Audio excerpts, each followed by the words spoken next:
Bénissons le Seigneur. Amen. Béni soit le Seigneur, peuple de Dieu.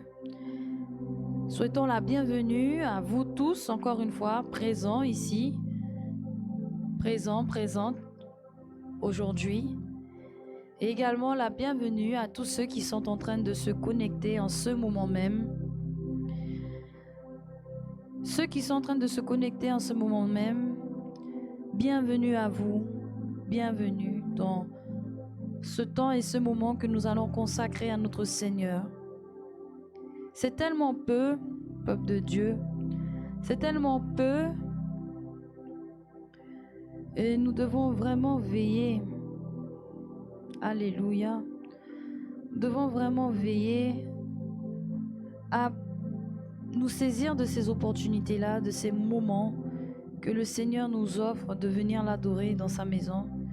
Parce que viendra des temps difficiles où ce ne sera plus possible de louer le Seigneur. Ce ne sera plus possible de l'adorer. Ce ne sera plus possible d'élever son saint et merveilleux nom. Alors aujourd'hui, adorons-le. Célébrons-le pour tout ce qu'il a fait, sa bonté, sa grâce, sa miséricorde envers nous. Elles sont incomparables. Aujourd'hui, le monde entier est en train de se focaliser, de se concentrer et de prêcher un message. Parce qu'aujourd'hui, dans le calendrier, c'est la Pâque. Alléluia. Aujourd'hui, beaucoup sont en train de célébrer la Pâque. La Pâque, c'est la mort et la résurrection de notre Seigneur Jésus-Christ, sa résurrection. Et c'est le thème de notre message aujourd'hui. La victoire que nous avons par la résurrection de notre Seigneur Jésus-Christ. Et nous voyons que cette victoire, elle est large. C'est pas une petite victoire, une simple victoire. Non, c'est une grande victoire. C'est une grande victoire parce que c'est une bataille vraiment terrible qui s'est produite, qui s'est passée pour que aujourd'hui l'humanité entière puisse embrasser la résurrection. Parce qu'il faut savoir que le but du diable, peuple de Dieu, c'était notre perte. Mais avant de rentrer dans le message, nous allons prier le Seigneur afin qu'il puisse prendre le contrôle de ce culte et que nous puissions recevoir son message en ce matin. Que nous soyons concentrés, focalisés sur le Seigneur. Alléluia. Je vous invite à prier avec moi, peuple de Dieu. Puissant Père, dans le nom précieux de Jésus-Christ, Créateur des cieux et de la terre, nul n'est semblable à toi, Seigneur. Aucune puissance, Seigneur, n'est égale à ta puissance, Jéhovah. En ce matin, Seigneur, nous t'adorons, nous t'élevons, nous te célébrons. Tu es Dieu, le Dieu créateur. Et en ce matin, Seigneur, nous voulons t'apporter ce culte, nous voulons t'apporter ce service que nous voulons faire, exécuter, Seigneur mon Dieu, correctement, avec crainte et révérence, Seigneur mon Dieu. Je remets, Seigneur, humblement ton peuple ici présent, Seigneur, et ceux qui sont connectés, et ainsi que moi-même. Je te demande pardon, Seigneur mon Dieu, pour nos péchés, pardon pour nos iniquités, nos transgressions. Et je supplie le sang de Jésus de nous laver encore et encore jusqu'à ce que nous soyons complètement purs, Seigneur. Nous invitons le Saint-Esprit. Nous te prions, cher Saint-Esprit. Saint-Esprit du Dieu vivant. Esprit de Dieu. Toi qui as ressuscité Jésus-Christ. Nous t'invitons ce matin à prendre le contrôle de ce culte. Que je disparaisse moi-même, Seigneur, et que toi seul, Seigneur, sois révélé à ton peuple en ce matin. Parce que tu désires parler à ton peuple, Seigneur. Tu as un message pour ton peuple, Seigneur, que tu aimes, Seigneur. Tu veux lui parler de la victoire, Seigneur mon Dieu. Cette victoire que tu as acquise à la croix. Esprit du Dieu vivant, nous t'invitons ce matin. Rends-nous sensibles. Que nos cœurs soient complètement disposés à toi. À t'écouter et à recevoir, Seigneur, tout ce que tu veux nous donner. En ce matin, Seigneur, nous voulons, Seigneur, que l'atmosphère qui règne en ce moment soit une atmosphère, Seigneur, de révérence et de crainte de Dieu. Une atmosphère, Seigneur, où nous pourrons sentir ta présence, où nous pourrons sentir ton toucher dans nos vies, dans notre être. Prends le contrôle de ce culte, Seigneur. Il est pour toi, Seigneur. Au nom de Jésus, reçois, Seigneur mon Dieu, notre adoration. Au nom puissant de Jésus, nous te prions, Seigneur. Amen. Alléluia. Le but de Satan, c'était la destruction. Satan, c'est un grand saboteur. Il vient pour détruire. Allons dans le livre de Jean. Jean au chapitre 10, peuple de Dieu. Rentrons dans la parole du Seigneur. Jean, le chapitre 10. Alléluia. Jean chapitre 10, le verset 10, il est dit: le voleur ne vient que pour dérober, égorger et détruire. Moi, je suis venu afin que les brebis aient la vie et qu'elle l'ait en abondance. Voici ce que le diable est venu faire: dérober, égorger et détruire. Alléluia. Jean 10, verset 10. C'est ce qui est écrit. Et Satan dans le jardin, il est venu pour voler la liberté de l'homme et le réduire en esclavage. Il est venu pour ôter la vie éternelle à l'humanité et l'envoyer en enfer. Il est venu pour détruire l'existence des hommes. Le plan du Seigneur pour Adam et Ève, c'était que leurs descendants vivent éternellement avec lui. Et quand la chute est arrivée, ce plan a été mis en stand-by. Mais ce plan va reprendre son processus. Parce que le but du Seigneur, c'est de réintroduire l'homme dans l'éternité. Alléluia. Et donc, l'homme créé à l'image de Dieu. Nous pouvons le lire dans Genèse 2. Nous allons rappeler ces choses aujourd'hui parce que nous sommes tous concentrés sur une chose et c'est le message du moment, c'est la résurrection. Les plus puissants prophètes du Seigneur nous ont parlé de la résurrection au travers de différents passages, au travers de différentes personnes comme Daniel, comme les 3 garçons hébreux, les 3 hommes hébreux qui ont été jetés dans la fournaise. Ils parlent de la résurrection. La résurrection est la fondation même de notre foi et de notre espérance. Genèse chapitre 2, peuple de Dieu. Nous allons voir un petit peu l'homme créé. C'est bon de se rappeler de ces choses. Genèse 2 au verset 7.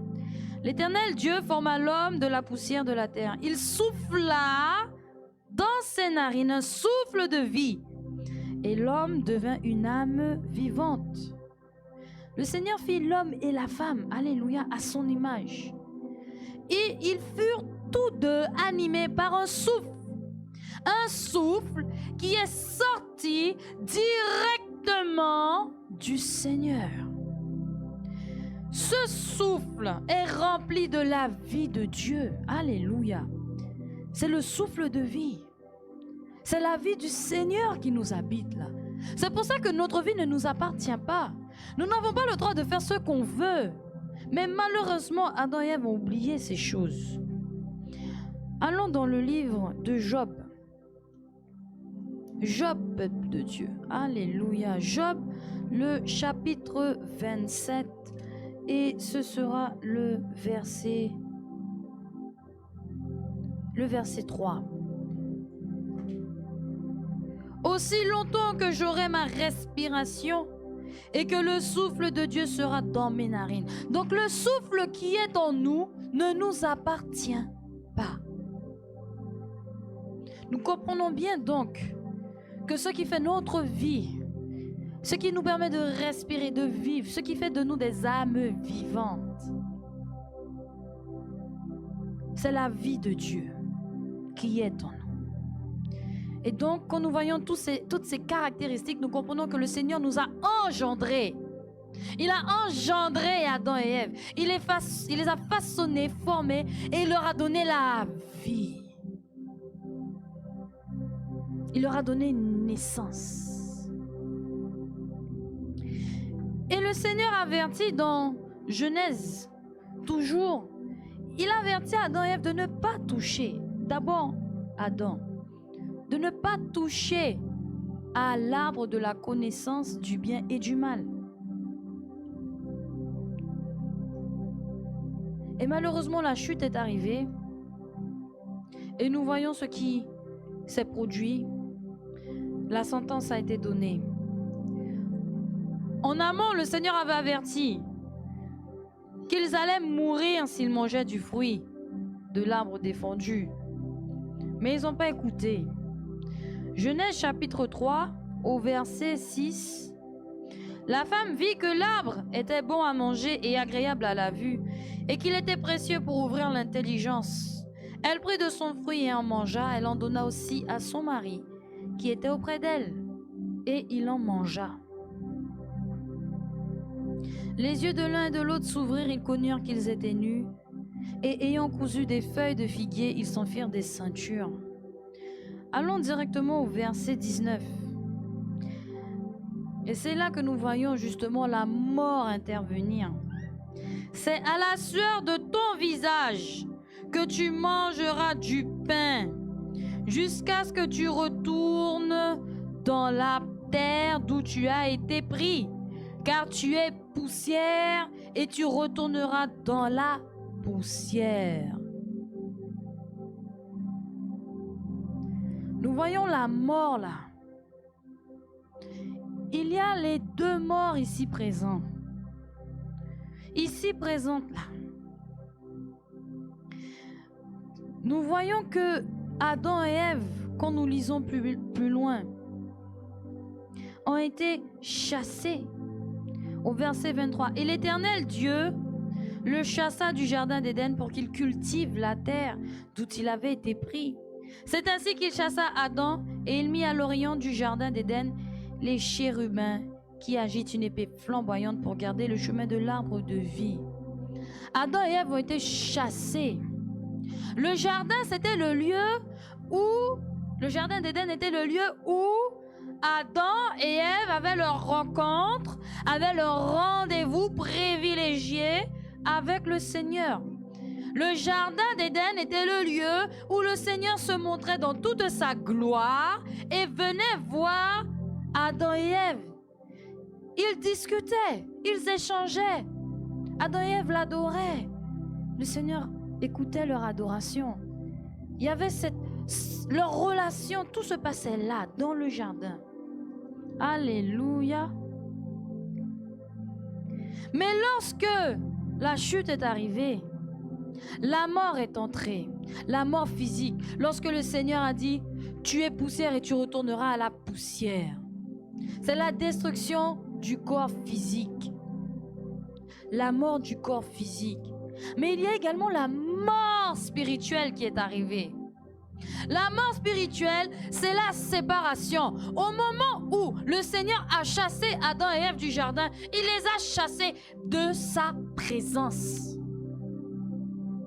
Alléluia. Allons dans le psaume 88 pour comprendre ces choses, peuple de Dieu. Psaume 88. Quand vous y êtes, dites Amen. Amen. Alléluia. Psaume 88, ce sera à partir du verset 6. Je suis étendu parmi les morts, semblable à ceux qui sont tués et couchés dans le sépulcre, à ceux dont tu n'as plus le souvenir. et qui sont séparés de ta main. Tu m'as jeté dans une fosse profonde, dans les ténèbres, dans les abîmes. Alléluia. La mort spirituelle, c'est la séparation entre Dieu et les hommes. Et le Seigneur les oublie. Il n'a plus de souvenir d'eux. Alléluia, c'est terrible, peuple de Dieu. Voici en partie ce qui se passe, ce qui se passera en enfer pour ceux qui iront. Dieu ne se souviendra pas de toi. Alléluia. Si tu décides d'aller en enfer. Ceux qui décident d'y aller, là, le Seigneur ne va pas se souvenir d'eux. Ils seront des oubliés. Ils seront des oubliés et ils seront dans la souffrance. Comme l'homme riche dans Luc 21, si mes souvenirs sont bons, l'homme riche et Lazare. Il brûlait dans cette flamme. Il brûlait dans ce feu. Il a aperçu le père Abraham. Il lui dit, Père Abraham, Père Abraham. Alléluia. Luc 16 et non pas 21.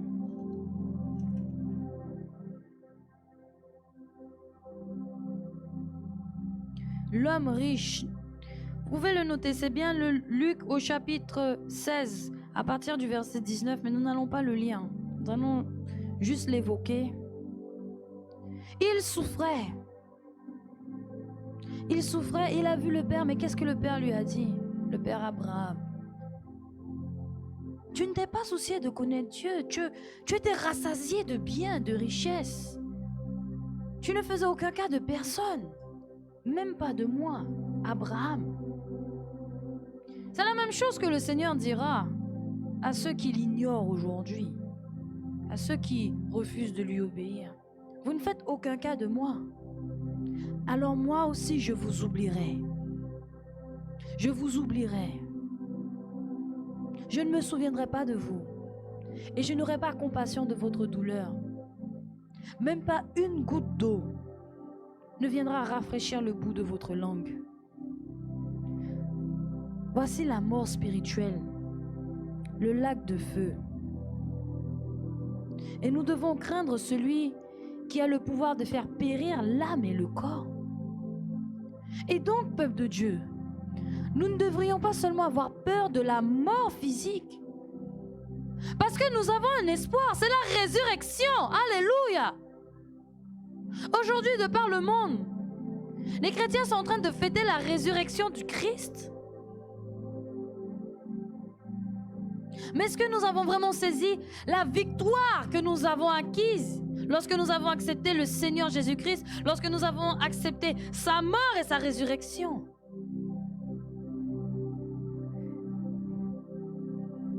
Jésus, l'agneau de Dieu qui efface le péché. C'est ce qui est dit dans Jean au chapitre 1. Jean le Baptiste a vu le Christ et il s'est exclamé publiquement, ouvertement. Il a annoncé ces choses. Et ces choses nous sont encore annoncées aujourd'hui. Dans le livre de Jean au chapitre 1, verset 29. Alléluia. Le lendemain, il vit Jésus venant à lui et lui dit, « Voici l'agneau de Dieu qui ôte le péché du monde. » Il ôte le péché du monde. Voici une victoire. Le péché est ôté. Nous n'avons plus son poids et nous n'aurons pas son salaire. Parce que le salaire du péché, c'est la mort. L'amour de Dieu a été manifesté, comme le dit Jean 3,16, un passage que nous aimons beaucoup prendre. Lorsque nous voulons dire que oui, Dieu est amour, l'amour. Oui, c'est vrai, Dieu est amour, mais pas que, ne l'oublions pas. L'amour de Dieu nous est manifesté au travers de Jésus-Christ, afin que quiconque place sa foi en lui puisse vivre. Alléluia. Et nous ne parlons pas de cette vie-là sur terre.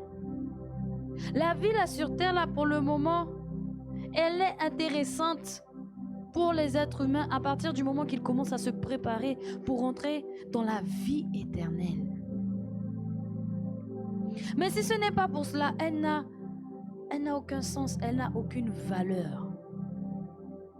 Elle est jetée au feu. L'amour de Dieu a fait qu'il y ait une tragédie dans le ciel. Une tragédie sur la terre. Parce que le Seigneur Jésus-Christ a quitté son trône, il a quitté sa gloire et les anges qui le servaient pour venir dans un corps fait de poussière.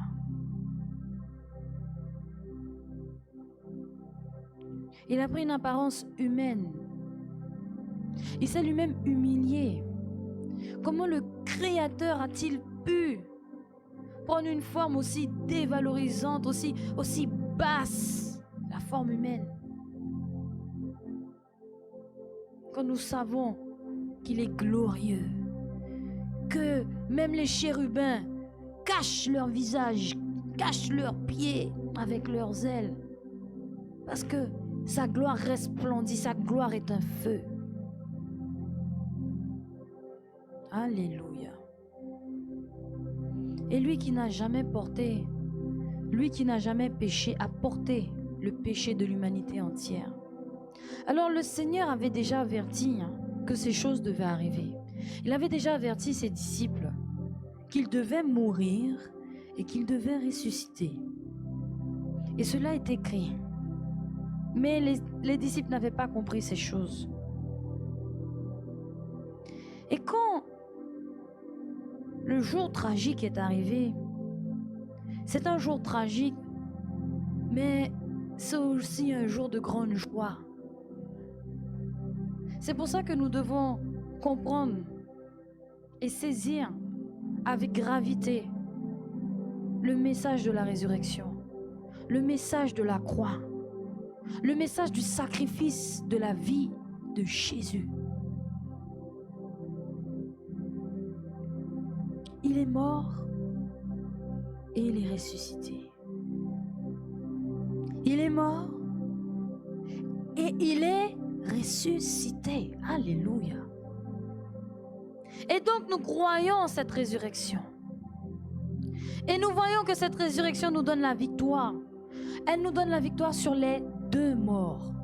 Il y en a deux, vous le savez. Il y a deux morts. Nous l'avons cité tout à l'heure, la mort physique et la mort spirituelle. La victoire sur les deux morts. Est-ce qu'aujourd'hui nous comprenons pourquoi le Seigneur Jésus est la pierre d'angle sur laquelle toute la maison repose? Allons dans le livre de 1 Corinthiens.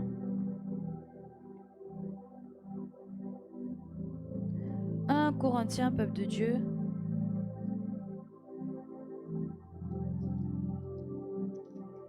1 Corinthiens 15, à partir du verset 12. Or, si l'on prêche que Christ est ressuscité des morts, pourquoi quelques-uns parmi vous disent qu'il n'y a point de résurrection des morts? S'il n'y a point de résurrection des morts, Christ non plus n'est pas ressuscité. Et si Christ n'est pas ressuscité, notre prédication est donc vaine, et votre foi aussi est vaine. Il se trouve même que nous sommes de faux témoins à l'égard de Dieu, puisque nous avons témoigné contre Dieu qu'il a ressuscité Christ, tandis qu'il ne l'aurait pas ressuscité, si les morts ne ressuscitent point. Car si les morts ne ressuscitent point, Christ non plus n'est pas ressuscité. Et si Christ n'est pas ressuscité, votre foi est vaine, vous êtes encore dans vos péchés. Et par conséquent, aussi ceux qui sont morts en Christ sont perdus. Si c'est dans cette vie seulement que nous espérons en Christ, nous sommes les plus malheureux de tous les hommes. Voilà comment la victoire sur les deux morts intervient au travers de la résurrection. Il y a des chrétiens à l'époque où l'épître aux Corinthiens était écrite, qui craignait que ceux qui sont morts ne puissent accéder au royaume de Dieu. Ils pensaient que les morts disparaissaient et n'existaient plus. Et donc que c'était seulement ceux qui étaient vivants qui allaient hériter du royaume de Dieu, vivant dans le corps physique. Mais ce que ils n'avaient pas compris, c'est que la résurrection également a fait que, la résurrection de Christ a fait que ceux qui sont morts physiquement allaient ressusciter comme leur maître. Sans Jésus, il n'y a pas d'espoir pour l'humanité. Pourquoi on serait en train de souffrir encore? Pourquoi on accepterait qu'on se moque de nous, de notre manière de parler, de notre manière de nous habiller? Pourquoi on serait encore debout aujourd'hui si on n'avait pas l'espoir de la résurrection? Pourquoi on serait encore debout aujourd'hui à prêcher le message du Seigneur, à annoncer la bonne nouvelle? Malgré les insultes, malgré la mort, malgré les peines de prison. Si on n'avait pas cet espoir en la résurrection. La résurrection est notre force, peuple de Dieu. Elle est notre moteur. La résurrection doit faire en sorte, dans notre vie, à produire le courage. Nous ne devons plus avoir peur. Nous ne devons plus. Nous ne pouvons plus. Parce qu'à la croix, il a dépouillé les autorités du diable. Il a dépouillé Satan. Il l'a ridiculisé. Vous savez, j'ai fait des petites recherches. C'est bien de faire des recherches. J'ai été regarder quel Dieu, quel autre Dieu que notre Dieu a donné sa vie pour sauver l'humanité. Alors j'ai été regarder dans la mythologie grecque, dans la mythologie romaine, dans la mythologie asiatique, chinoise. J'ai regardé également dans la mythologie indienne, dans les panthéons des dieux de toute culture et communauté. J'ai regardé un peu partout, j'ai fouillé. J'ai vu une multitude de dieux, une multitude. Des dieux grecs, romains, germaniques, gaulois, de Chine. J'ai vu une multitude. Mais je n'ai trouvé aucun qui ait donné sa vie pour sauver l'humanité. Aucun. Au contraire, j'ai trouvé beaucoup de dépravation, beaucoup de méchanceté, un peu de pureté, mélangé à beaucoup de souillure. Ça c'est le standard. Ça, c'est le standard de la chair. C'est pour ça que ceux qui idolâtrent ces dieux-là, ceux qui font de ces dieux-là leur Dieu et leur sauveur, n'ont aucune espérance et ne seront jamais satisfaits. Ils vont subir. Dans ces religions-là, dans ces mythes-là, que ce soit polythéiste ou monothéiste, plusieurs dieux, un seul Dieu, chrétien ou pas chrétien. Parce qu'il y a des religions aussi chrétiennes, malheureusement, qui sont dans l'idolâtrie. Ils honorent la pierre, le bois, l'or, le plastique. Ils font même des cérémonies avec des poupées. Des poupées que vous achetez dans le magasin. Hein. Vous achetez des magasins pour les petites filles, les petits bébés là. Vous faites des cérémonies avec. C'est de l'idolâtrie. Ça, c'est purement charnel. Et tous ceux qui sont malheureusement sur ce chemin-là, sur cette voie-là, sont en train de subir. Ils n'ont aucune maîtrise, aucun pouvoir, ils sont complètement liés, ils sont esclaves. Alors que le Seigneur est venu nous appeler à la liberté. Alléluia. Lorsque Satan est venu pour nous voler, Jésus lui est venu pour restituer. Lorsque Satan est venu pour égorger, Seigneur Jésus a pris notre place. C'est lui, l'agneau immolé. Lorsque Satan est venu pour détruire, Dieu a dit stop.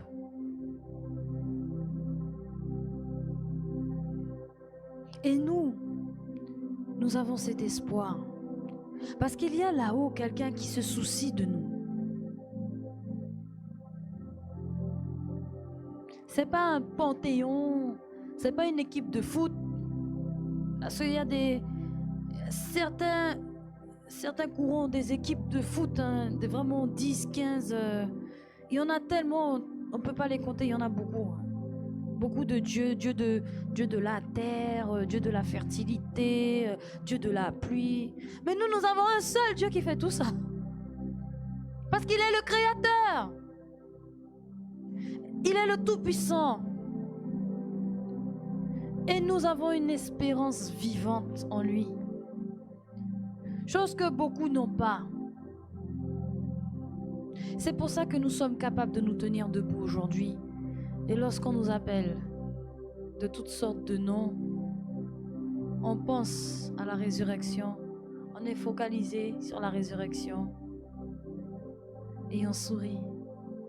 Malgré les petits déboires qu'on a le matin. Malgré les problèmes qu'on a au travail. Malgré les soucis avec les enfants. Nous avons une espérance vivante en cette résurrection.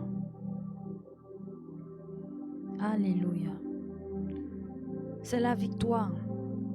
Non seulement nous savons que ceux qui sont morts, et nous allons aller dans Thessaloniciens, 1 Thessaloniciens. Ce message est un encouragement, peuple de Dieu. C'est un rappel pour nous, pour que nous puissions bien saisir que le Seigneur ne nous abandonne pas, mais au contraire, il nous demande de tenir ferme. 1 Thessaloniciens, peuple de Dieu. Nous y arrivons. 1 Thessaloniciens, un passage que vous connaissez très bien maintenant. 1 Thessaloniciens 4. Et ce sera le verset 16. On va même prendre à partir du verset 13. 1 Thessaloniciens 4, verset 13. Nous ne voulons pas, frères, que vous soyez dans l'ignorance au sujet de ceux qui sont décédés, afin que vous ne vous affligez pas comme les autres qui n'ont point d'espérance. Et nous avons l'espérance, parce que nous savons ce qui va arriver. Alléluia.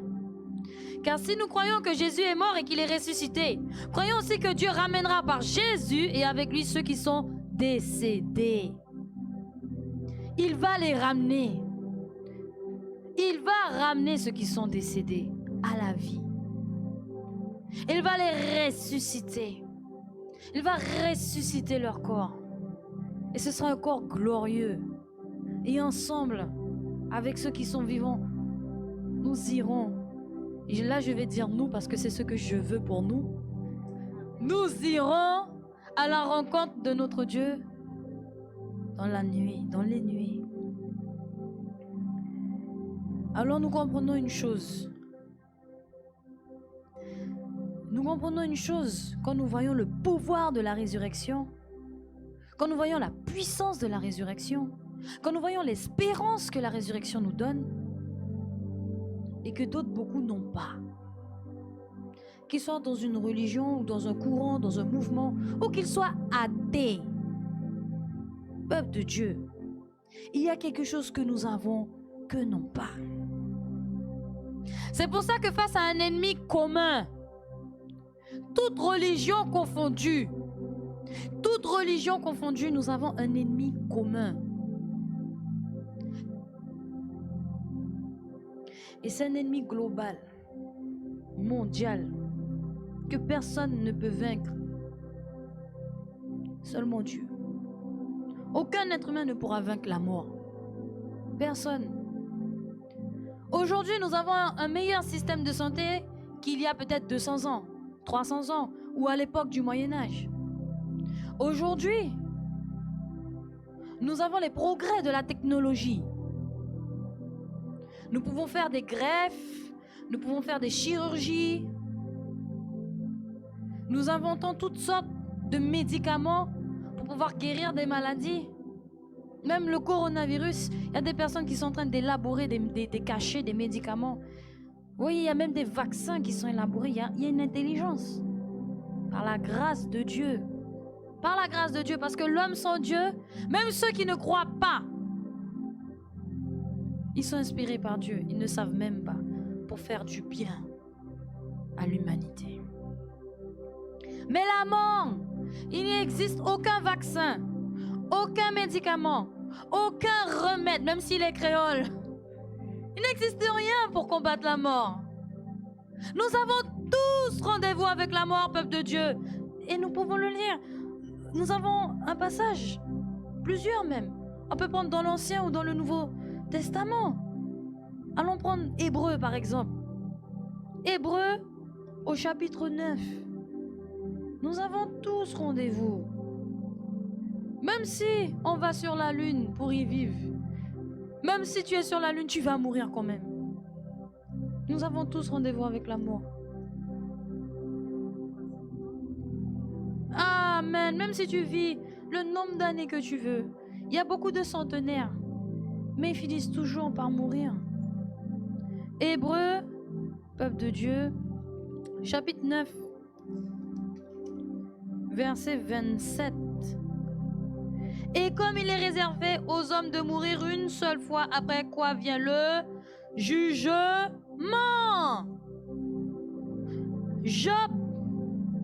Job 30. Alléluia. Job 30. La mort est inévitable. Ceux qui auront la grâce d'être enlevés ne verront pas cette première mort-là. Et ni la deuxième d'ailleurs. Gloire à Dieu. Mais nous sommes tous censés voir la première mort, la mort physique. Job, le chapitre 30, et ce sera le verset, peuple de Dieu, 23. Car je le sais, tu me mènes à la mort, au rendez-vous de tous les vivants. Nous avons donc tous rendez-vous avec la mort. Mais aujourd'hui, nous devons comprendre, si demain matin, un frère, une sœur dans le Seigneur meurt, la manière dont nous allons faire le deuil devra être différente. Parce que nous avons une espérance, la résurrection. Là où il y a des personnes qui sont prêtes à se jeter dans le cercueil, dans la fosse avec ceux qui sont morts. Je veux partir avec toi. Oui, ils mettent toutes sortes de souvenirs. Bon, ben c'est fini. Au moins, il aura ça avec moi. Il aura ça avec lui. Il y a tellement de rites. Hein. On met des vêtements, on met des bijoux, on met des montres. Où on n'est pas à se mettre soi-même dans le cercueil pour aller accompagner le mort, tellement on est triste, tellement on est désespéré. Ces personnes-là sont désespérées. Elles pleurent. C'est comme si elles n'allaient jamais s'en remettre. Jamais. Comme si elles n'allaient jamais revoir cet être cher qui, malheureusement, est décédé. Mais le Seigneur nous dit que nous avons l'espérance grâce à la résurrection. Pourquoi? Parce qu'il a vaincu. Il a vaincu la mort. Il est le champion. Alléluia. Et nous devons comprendre ces choses. Bien sûr, on aura de la tristesse de ne pas revoir cet être cher. Mais qu'a dit le Seigneur? Jean 14, me semble-t-il. Le Seigneur me guide dans des passages que je n'ai pas notés, mais que je vais prendre pour sa gloire, parce que le Seigneur a un message à donner. Jean 14, c'est un message qui a fait l'objet de ma méditation cette semaine. Jean 14, à partir du verset 1, pour que nous puissions saisir à quel point nous devrions être dans la joie et que nous ne devons plus avoir peur de la mort. Que votre cœur ne se trouble point. Croyez en Dieu et croyez en moi. Il y a plusieurs demeures dans la maison de mon Père. Si cela n'était pas, je ne vous l'aurais dit. Je vais vous préparer une place. Et lorsque je m'en serai allé et que je vous aurai préparé une place, je reviendrai et je vous prendrai avec moi, afin que là où je suis, vous y soyez aussi. Vous savez où je vais et vous en savez le chemin. Alors même ceux qui sont morts, on sait où est-ce qu'ils vont s'ils ont suivi le Seigneur sur cette terre. S'ils ont accepté le Seigneur Jésus-Christ dans leur vie comme Seigneur et Sauveur, qu'ils ont marché dans la sanctification. Nous savons quel chemin ils ont pris, alléluia, lorsqu'ils sont passés par la porte de la mort. Et nous savons que le Seigneur va les ressusciter. Alors nous devrions être dans la joie. C'est une raison pour nous de célébrer. C'est une raison pour nous d'être joyeux, d'être heureux et de redoubler de persévérance face aux difficultés, face à la tribulation de cette dispensation. Je ne parle pas de la dispensation de la tribulation, de la grande tribulation. Je ne veux pas vivre ce moment-là. Et j'espère que dans cette salle, il n'y a personne qui souhaite vivre la tribulation et la grande tribulation. Amen. Parce que ceci ne nous est pas destiné. J'ai pas envie et j'ai pas besoin de savoir c'est qui l'antéchrist et de le voir commettre toute sa méchanceté. J'ai pas besoin. Je ne veux pas. Mon objectif c'est le royaume de Dieu. Alléluia. Vous connaissez le chemin de ceux qui sont morts au Christ. Jésus est le chemin, la vérité et la vie. Nous connaissons le chemin. C'est la victoire la plus importante pour nous chrétiens, pour ceux qui sont disciples du Seigneur. La victoire obtenue à la croix, la victoire sur la seconde mort. Parce que ceux qui sont en Christ ressuscitent pour aller dans le royaume de Dieu. Et ceux qui sont morts sans avoir accepté le Seigneur, ils vont ressusciter aussi. Vous le savez?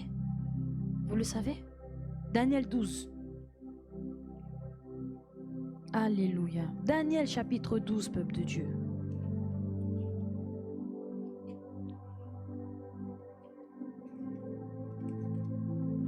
Daniel chapitre 12, c'est le verset phare, c'est le passage phare en ce moment que nous étudions avec le plus puissant prophète. Alléluia. Daniel, le chapitre 12, et ce sera à partir du verset 2. Plusieurs de ceux qui dorment dans la poussière de la terre se réveilleront, les uns pour la vie éternelle et les autres pour l'opprobre, pour la honte éternelle. Oh!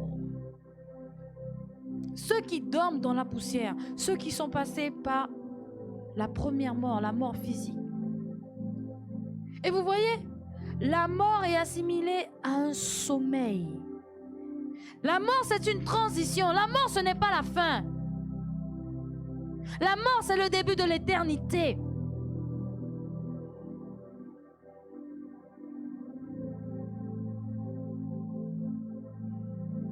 La mort, c'est le début de l'éternité. C'est le passage, c'est la porte. Mais quelle éternité vas-tu choisir, mon frère, ma soeur? Lorsque Christ est ressuscité, toute l'humanité entière a bénéficié et bénéficie de la résurrection du corps physique. Certains auront un corps glorieux, mais d'autres n'auront pas un corps glorieux. Ces choses vous ont déjà été prêchées. Mais il y a une question. Pourquoi dit-on que Jésus a vaincu la mort? Vous allez me dire, mais oui, il a été à la croix. Il a vaincu la mort. Alors je vais poser la question peut-être autrement. Pourquoi le Seigneur avait-il besoin de combattre la mort? N'est-il pas Dieu? N'est-il pas Dieu? Le Tout-Puissant, le Créateur? Pourquoi avait-il besoin de combattre la mort? Pourquoi la mort est devenue l'adversaire de Dieu? Pourquoi? C'est une question que je me suis posée, que je vous pose aujourd'hui. Dieu a la capacité d'écraser. Il a son autorité sur la mort. Mais pourquoi avait-il besoin de la combattre s'il a déjà autorité sur elle? Est-ce que cela voudrait dire que Dieu n'avait pas la maîtrise de la mort? Est-ce que cela voudrait dire que la mort échappe à la toute-puissance de Dieu? Non, loin de là. Loin de là. La mort est un adversaire qui a été vaincu. Et nous savons que le Seigneur a toute autorité sur la mort. Et nous allons voir un petit passage, peuple de Dieu. Nous allons prendre un exemple juste dans le livre de 1 Samuel. 1 Samuel, peuple de Dieu. Pourquoi le Seigneur avait-il besoin de combattre la mort? Nous allons répondre à cette question petit à petit. 1 Samuel, ce sera le chapitre 2. 1 Samuel, chapitre 2. Et le verset 6. Il est dit: l'Éternel fait mourir et il fait vivre. Il fait descendre au séjour des morts et il en fait remonter. Alléluia. Le Seigneur a pouvoir sur la mort. Le Seigneur a autorité. Alors pourquoi il avait besoin de la combattre et de la vaincre s'il a déjà autorité? Le Seigneur est maître également de l'enfer, du lac de feu. Il en est le maître. C'est pas Satan, hein? N'oublions pas une chose, l'enfer c'est une prison.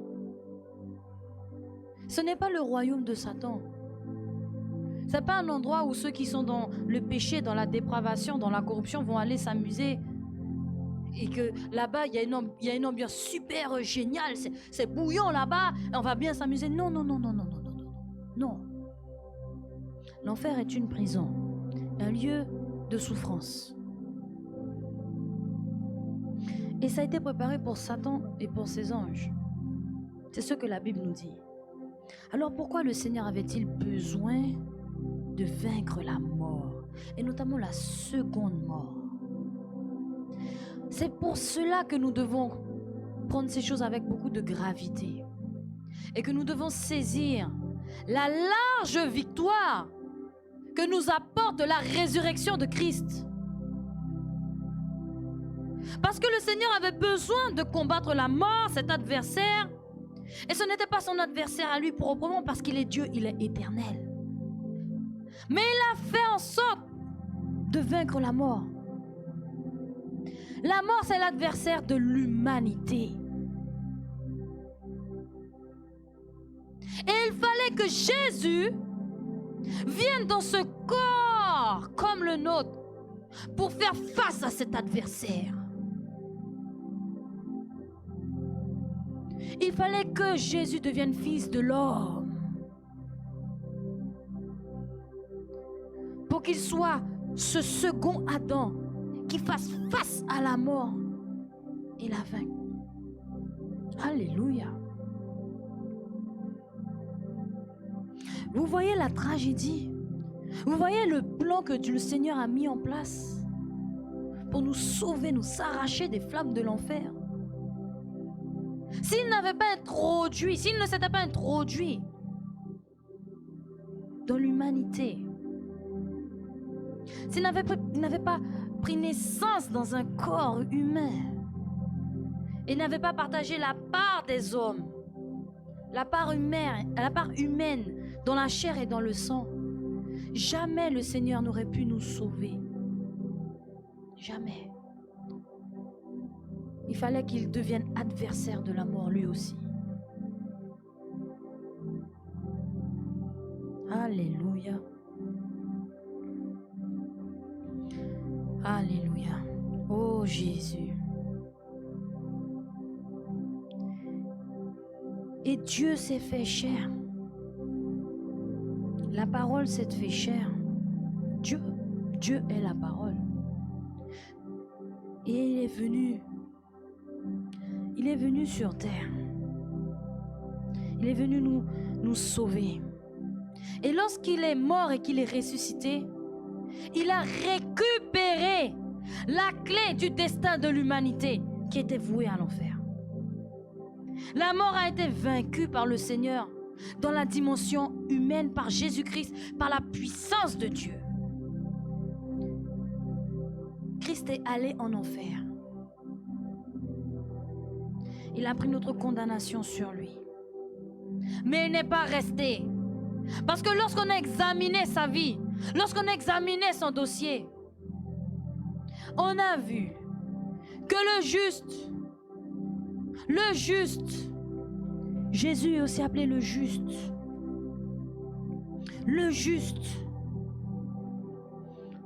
eh bien, il a subi une mort injuste,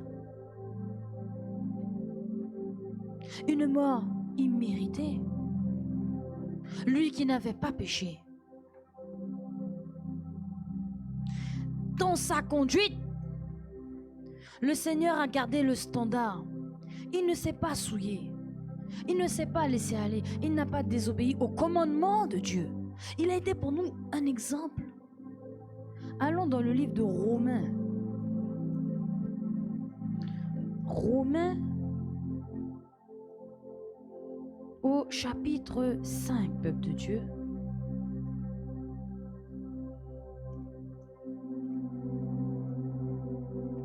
Romains 5.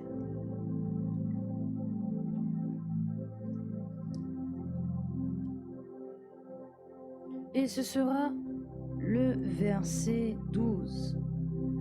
C'est pourquoi, comme par un seul homme, le péché est entré dans le monde, et par le péché, la mort. Et qu'ainsi la mort s'est étendue sur tous les hommes, parce que tous ont péché. Le premier Adam. Et nous allons plus loin au verset 18. Alléluia. Ainsi donc, comme par une seule offense, la condamnation a atteint tous les hommes, de même par un seul acte de justice, la justification qui donne la vie s'étend à tous les hommes. Jésus le juste est venu nous justifier avec sa vie. Continuons. Car comme par la désobéissance d'un seul homme, beaucoup ont été rendus pécheurs, de même par l'obéissance d'un seul, beaucoup seront rendus justes. Or la loi est intervenue pour que l'offense abonde, mais là où le péché a abondé, la grâce a surabondé, afin que comme le péché a régné par la mort, ainsi la grâce règne par la justice pour la vie éternelle par Jésus-Christ notre Seigneur. La puissance de la résurrection, cette victoire qui nous est offerte. Un seul homme, une seule vie, pour l'humanité entière, pour acheter la faute d'un seul homme qui a condamné l'humanité entière. Est-ce que nous comprenons à quel point nous devons chérir Jésus? À quel point nul n'est comparable. Lorsque ce cantique nouveau est chanté, nul n'est comparable à toi, Seigneur. Nul n'est semblable à toi, Seigneur. Qui est semblable à toi, Seigneur? C'est avec raison. C'est avec raison. Aucun Dieu, aucun faux Dieu n'a fait ce que Christ a fait pour nous. Aucun homme n'a fait ce que Christ a fait pour nous. C'est pour ça que nous devons l'honorer, le prier, le chérir. Allons dans le livre de Actes 2. Actes au chapitre 2, verset 24. Dieu l'a ressuscité en le délivrant des liens de la mort parce qu'il n'était pas possible qu'il soit retenu par elle. Impossible. Dieu l'a ressuscité parce qu'il est juste. Il est juste. Et comme il a pris notre condamnation, comme il a payé le salaire à notre place, lui le juste. 1 Pierre 3. Voyons à quel point il est juste notre Dieu. Sans tache, l'agneau parfait, sans tache, sans défaut, qui ôte le péché du monde. 1 Pierre 3 au verset 18. Christ aussi a souffert une fois pour les péchés, lui juste pour les injustes, afin de nous emmener à Dieu. Il a été mis à mort quant à la chair et rendu vivant quant à l'esprit, dans lequel aussi il est allé prêcher aux esprits en prison, qui autrefois avaient été incrédules lors de la patience de Dieu. Nous arrêtons là. Le juste nous a fait bénéficier de sa justice. C'est pour ça que la mort ne pouvait pas le retenir. C'est pour ça que le diable, lorsqu'il a essayé de faire en sorte qu'il y ait la pierre qui soit roulée et qu'il ne sorte pas, le diable pensait, il pensait que le Seigneur Jésus allait simplement sortir du tombeau et ressusciter physiquement. Donc il a roulé une pierre et puis il a mis un sceau, un cachet pour que personne ne puisse venir ouvrir pour l'empêcher de sortir. Mais la pierre a été roulée. Elle a été roulée et le tombeau il est bien vide. Christ est ressuscité. Satan ne se doutait pas que le Seigneur allait prêcher en enfer à ceux qui étaient en prison. Il ne se doutait pas de ça. Satan, il n'a aucun pouvoir. Il ne connaît pas le futur. Lorsque ces paroles ont été écrites, lorsque le plan de Dieu a été mis en place, Satan, il était au courant de rien. C'est pour ça que la Bible dit qu'il est venu avec une grande colère et qu'il est en train de se déchaîner. Et nous voyons le diable se déchaîner aujourd'hui. Mais nous devons tenir ferme. Nous devons tenir ferme. Et nous ne devons pas avoir peur. Parce que par la peur, nous faisons beaucoup d'erreurs. Comme la sœur l'a dit tout à l'heure, quand il y a un manque de pain, il y a des guerres. Le pain, c'est la nourriture de base. Mais ceux qui sont en Christ ne manqueront jamais de pain, parce qu'il est le pain de vie. Alléluia. Par la peur, nous faisons beaucoup d'erreurs. Nous mentons, nous trichons, nous cachons nos fautes. Lorsqu'on a peur, c'est une porte ouverte au diable.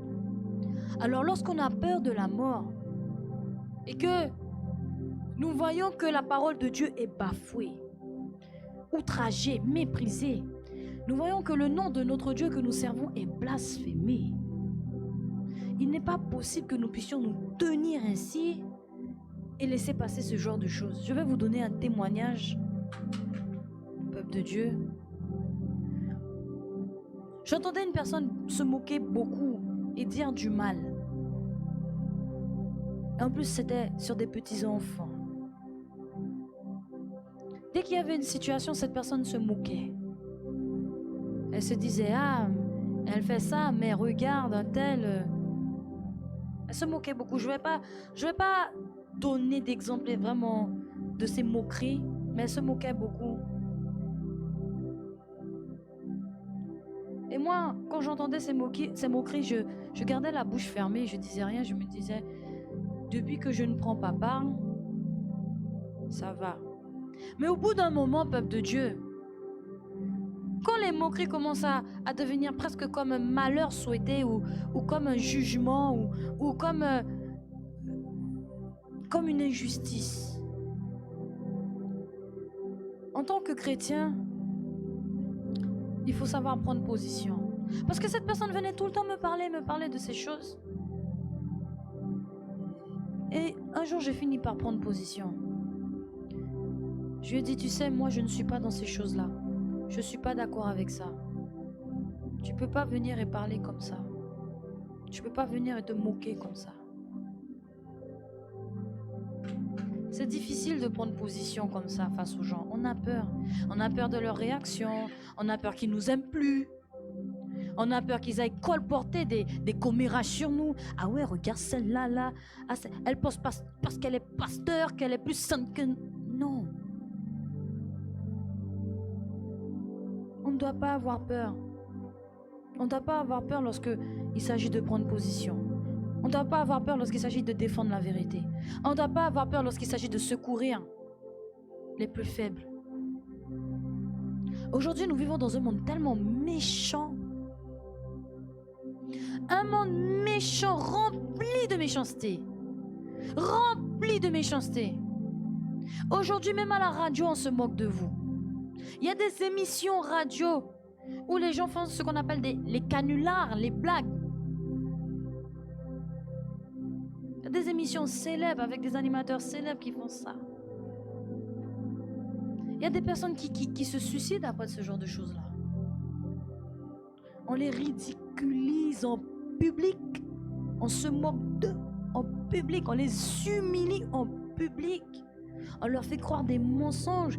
Et lorsqu'on voit les réactions paniquées ou désorientées, on rigole. Et puis après ça, on va voir.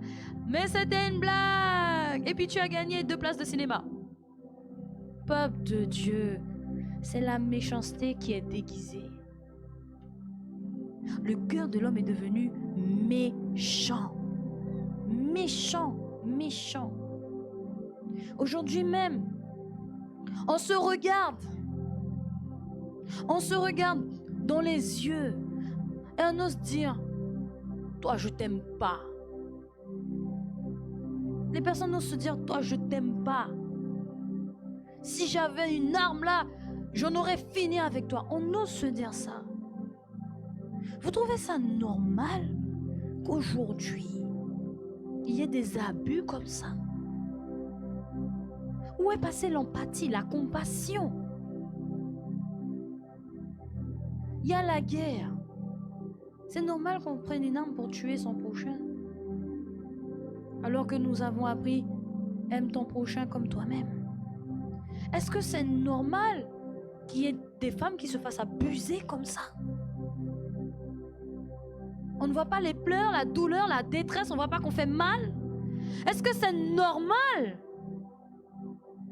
qu'une femme qui a un petit, qui grandit en son sein, se permette d'écourter sa vie?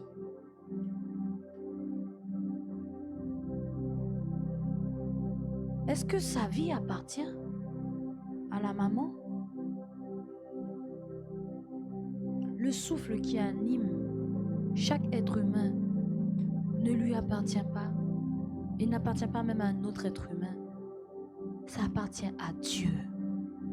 Mais le cœur de l'homme est tellement pétri de méchanceté à cause du péché.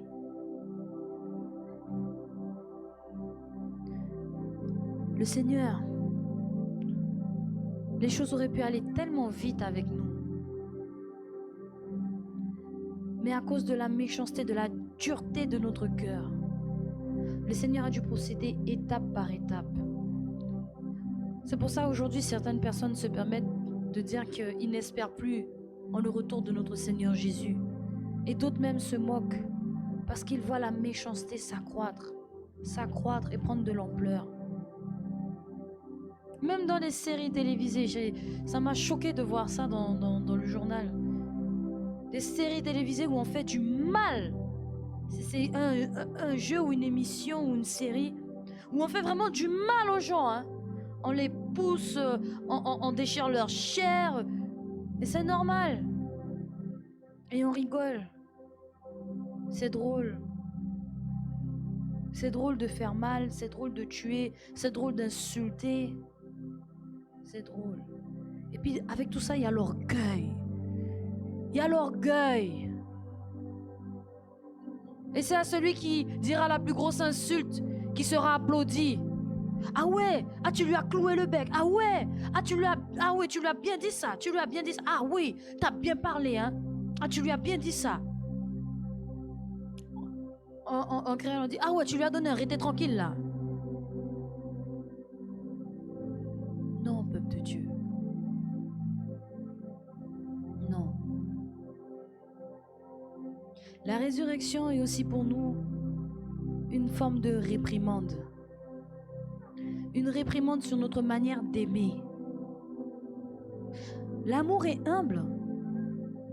Nous l'avons lu dans 1 Corinthiens 13. Nous pouvons le relire s'il le faut. L'amour est humble. Regardez comment l'amour nous a été démontré au travers de Dieu. Dieu a tant aimé le monde. Et comment ça s'est manifesté? Dans l'humilité.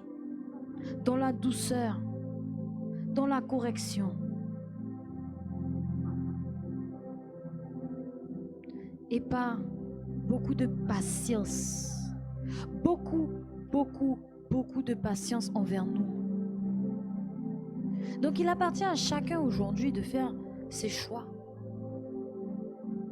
Parce que lorsque le Seigneur Dieu le Père a détourné le regard de Christ qui était sur la croix, et que Christ a crié, oh Dieu, pourquoi m'as-tu abandonné? Je vais t'expliquer pourquoi. Et la réponse se trouve dans le psaume 23. Cher bien-aimé, le psaume 23, un psaume bien connu. L'Éternel est mon berger. Je ne manquerai de rien. Il me fait reposer dans de verts pâturages. Il me dirige près des eaux paisibles. Il restaure mon âme. Il me conduit dans les sentiers de la justice à cause de son nom. Quand je marche dans la vallée de l'ombre de la mort, je ne crains aucun mal, car tu es avec moi. Ta houlette et ton bâton me rassurent. Tu dresses devant moi, et c'est là que ça commence à être intéressant pour nous. Tu dresses devant moi une table en face de mes adversaires. Tu oins d'huile ma tête et ma coupe déborde. Oui, le bonheur et la grâce m'accompagneront tous les jours de ma vie. Mon frère, ma soeur, tous les jours de ta vie. Quand tu ressusciteras, est-ce que tu pourras les compter? Tous les jours de ta vie? Impossible. Le Seigneur Jésus-Christ a été abandonné par le Père pour que tu puisses vivre cela. Pour qu'il puisse te conduire dans le royaume de Dieu. Pour que tu puisses vivre la résurrection. C'était pour que tu puisses habiter éternellement avec lui. Tous les jours de ta vie. Le Seigneur nous montre l'éternité. Lorsqu'il te dit qu'il dresse une table entre toi et tes adversaires. Tes adversaires, le péché, ta chair, Satan, tes adversaires, la mort. Voici tes adversaires. Et le Seigneur les a tous vaincus. Il a dressé une table. Parce que tu vas manger à sa table au jour des noces de l'agneau. Et eux, ils seront précipités. Ils seront précipités dans le lac de feu. La mort, le séjour des morts, ils seront précipités. Et toi qui seras ressuscité, tu seras assis. Tu seras rempli de cette huile, une huile de joie, une huile d'allégresse. Alléluia. Le bonheur t'accompagnera éternellement. C'est une promesse, et la plus grande de toutes. Et j'habiterai dans la maison de l'Éternel jusqu'à la fin de mes jours. Et tes jours n'auront pas de fin. On ne va pas aller vivre 100 ans dans la maison du Seigneur, après ça il va nous mettre dehors. Non. N'oublions pas ce que le Seigneur Jésus a dit dans Jean 14. Je m'en vais vous préparer une place.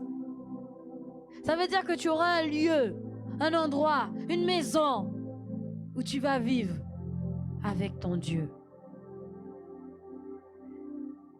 Quand le Seigneur a vaincu la mort grâce à la résurrection, il a vaincu nos 4 ennemis là.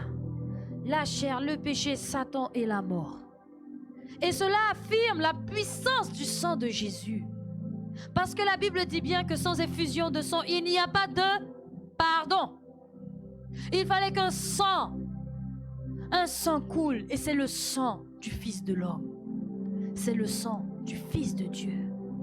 Le Seigneur Jésus-Christ est le pont entre le ciel et la terre. Il fait la jonction entre les deux. Pour nous permettre de réintégrer l'éternité. Tu as eu la victoire sur tes 4 ennemis. Et je vais même dire, il y a un 5e qui bloque pas mal de chrétiens aujourd'hui. et qui les empêche de prendre position et d'annoncer la résurrection à ceux qui sont là en train de se morfondre et qui n'ont aucune espérance ou qui sont dans l'erreur, la peur, comme nous l'avons cité tout à l'heure. Tu n'as plus honte d'affirmer ton identité en Christ. Tu n'as plus honte de dire que tu es enfant de Dieu, que tu es disciple de Jésus-Christ. Cela pour toi, ce n'est plus une honte. Tu n'as plus peur. Tu ne vas pas avoir avec tes collègues de travail, avec tes camarades de fac ou avec tes camarades de lycée ou avec tes amis ou ta famille un langage approprié avec eux et puis quand tu es avec le Seigneur, un langage sanctifié. Est-ce que le peuple de Dieu me comprend? Tu vas pas jouer double jeu là. Tu vas être vrai. Tu vas affirmer au travers de ton langage, au travers de ta manière de t'habiller, à travers de ton raisonnement, au travers de tes actions, que tu es enfant de Dieu, que tu es candidat à la résurrection. La meilleure, la bonne, la première résurrection. Celle pour ceux qui iront dans le royaume de Dieu. Pas la deuxième résurrection qui est pour le jugement. Il y a les deux résurrections. N'oublions pas. Ce qui t'empêchait de témoigner de la gloire de Dieu dans ta vie, aujourd'hui, balaye tout ça. Le Seigneur a dit allez partout et annoncer la bonne nouvelle. Et autre chose aussi que la victoire sur la mort nous apporte, c'est la persévérance face aux souffrances. Alléluia. Tu es constamment focalisé sur le royaume de Dieu. Alors, frères et sœurs, il nous appartient donc de faire le bon choix. Nous avons ce qu'on appelle le libre arbitre. Et c'est pour ça que nous disons beaucoup aux bien-aimés, la seule personne qui ferait barrage à ton entrée dans le royaume de Dieu, c'est toi-même. Ce n'est ni Satan, ni la mort, ni le péché, parce que tout ça a été vaincu. La victoire est déjà acquise. C'est comme si tu es en train de courir un marathon, une course, mais que tu as déjà gagné la coupe. Tu as déjà la médaille, tu as déjà la coupe, tu as déjà le bouquet de fleurs. On te dit juste maintenant, fais la course.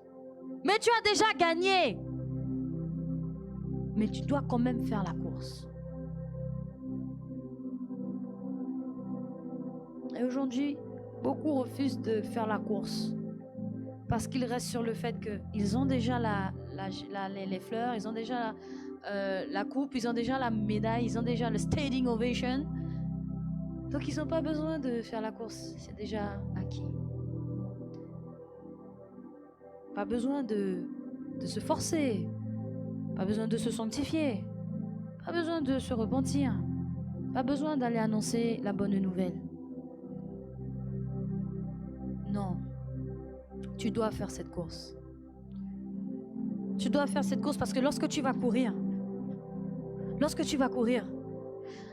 avec toi tu vas entraîner du monde qui n'a pas encore commencé à courir. C'est pour ça que le Seigneur nous dit d'aller annoncer la bonne nouvelle. Parce que toi tu es en train de courir, mais il y a ceux-là dehors qui n'ont pas encore commencé à courir. Ils n'ont pas encore compris qu'ils avaient déjà la coupe, qu'ils avaient déjà la médaille et les fleurs et toute la récompense. Ils sont là assis et ils ne se sont pas encore mis à courir. Alors lorsqu'ils te voient courir, ça les motive. Et ils viennent vers toi. Mais pourquoi tu t'habilles comme ça? Mais pourquoi tu parles comme ça? Toi, je t'ai jamais entendu dire un gros mot. Mais c'est bizarre avec toi. C'est quelle musique que tu écoutes? Lorsqu'ils vont voir tes actions, les œuvres que tu produis, à cause de la grâce du Seigneur qui abonde dans ta vie, ils vont se poser des questions. Et là, tu vas voir tout doucement, ils vont se mettre à marcher. Et puis ensuite, ils vont se mettre à courir parce qu'ils vont comprendre. Ils vont comprendre quelle est la récompense que le Seigneur a pour eux. Toutes nos actions que nous menons, qu'elles soient bonnes ou mauvaises, si le Christ n'est pas là, la destination sera la même. Ce sera le lac de feu. Est-ce que nous comprenons aujourd'hui pourquoi il était primordial que le Seigneur Jésus vienne dans un corps comme le nôtre pour nous réintroduire dans l'éternité? Il a fait la jonction entre le ciel et la terre, fils de Dieu, fils de l'homme. Il est devenu comme une sorte d'échelle pour que nous puissions grimper pour aller dans l'éternité. Parce que la terre qui est là où nous sommes là, c'est voué à disparaître. C'est voué à disparaître. La Bible nous dit une nouvelle terre et de nouveaux cieux ont été créés.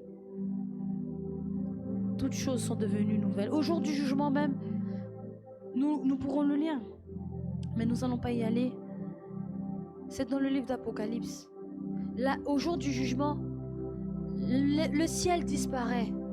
Le ciel est roulé comme un rouleau, là, comme un tapis, là.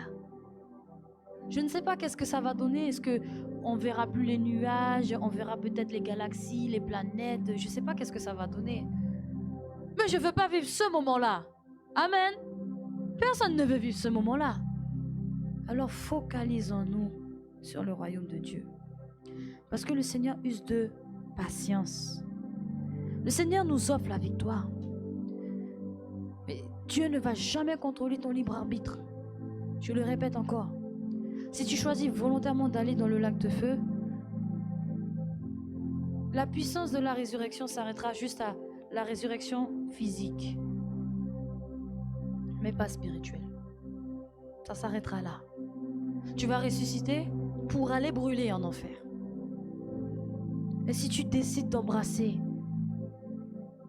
la résurrection complète, totale, la plénitude de la victoire que le Seigneur Jésus nous offre, cette résurrection qui est la base de notre foi,